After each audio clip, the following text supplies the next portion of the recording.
يا اسطى سؤال، يا اسطى سؤال. انت شاغل بالك ليه بحوار جزيرة ابيستن ومين لعب في ملفات مين ومين مصمص في اللام الف؟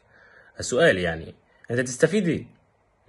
هتستفيد ايه لما تقعد تتكلم كتير عن الموضوع ده، او تبحث كتير، او هتقفل الملفات، تخش ملف وزارة الداخلية بتاعت امريكا وتقعد تخش تدور على الصور الموجودة والملفات المتهربة وايه اللي موجود جوه وايه اللي حصل جوه، لا مين اللي مصمص في اللام ميم.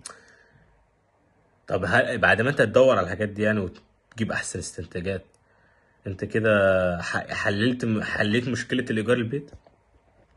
فلوسك، اكلك، حليت حاجة من دول؟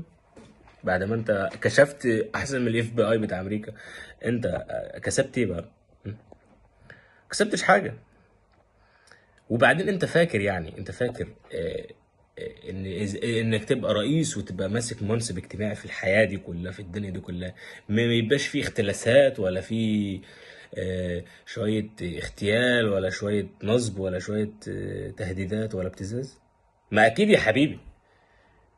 ما هو اكيد لما انت تخش منصب عالي ده في الدنيا، عالي في المجتمع اللي احنا فيه ده، اكيد يعني لازم تمسك تهديدات على الناس.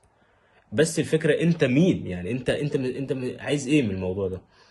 يعني ايه نهايتك؟ ايه قولك انت في الموضوع؟ ركز في نفسك يا حبيبي، وبطل تدور ورا الناس الخواجات دول.